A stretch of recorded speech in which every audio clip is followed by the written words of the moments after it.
Bonjour à tous et bienvenue dans ce 6e épisode des Minutes du Handicap. Aujourd'hui, nous allons vous parler de l'hypertension artérielle, cette maladie due à une pression trop élevée du sang dans les artères. Mais connaissez-vous l'origine et les conséquences de cette maladie ? Pour commencer, je vous propose de revenir sur certaines idées reçues. L'hypertension artérielle touche les personnes stressées. C'est faux. Le stress peut provoquer une élévation temporaire de la tension, mais les personnes touchées par l'hypertension ont une pression artérielle élevée en permanence. On peut sentir si l'on est hypertendu. Et non, l'hypertension artérielle est silencieuse et ne s'accompagne généralement d'aucun symptôme. C'est une maladie qui évolue pendant plusieurs années et qui est parfois diagnostiquée suite à un accident cardiovasculaire. On risque l'accident vasculaire cérébral si on souffre d'hypertension. C'est vrai, mais pas seulement.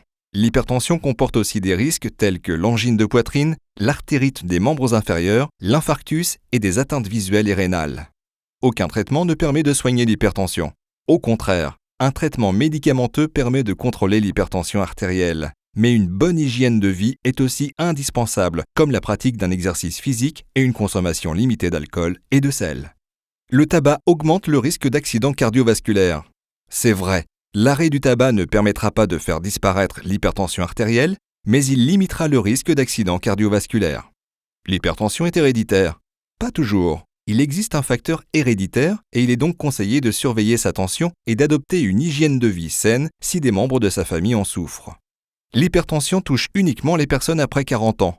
C'est faux, car si la fréquence de la maladie augmente avec l'âge, l'hypertension artérielle peut aussi concerner les enfants, par exemple en cas d'obésité. Les hommes sont plus touchés que les femmes.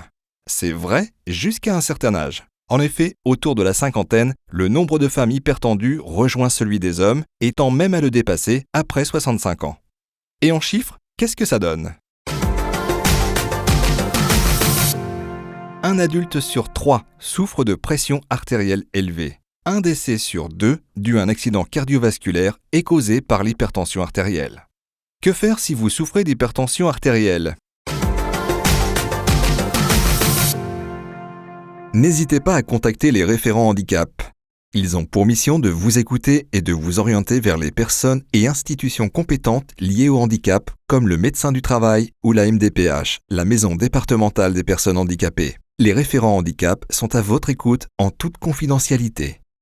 Vous en savez maintenant plus sur l'hypertension artérielle. Je vous donne rendez-vous le mois prochain pour un nouvel épisode des Minutes du Handicap.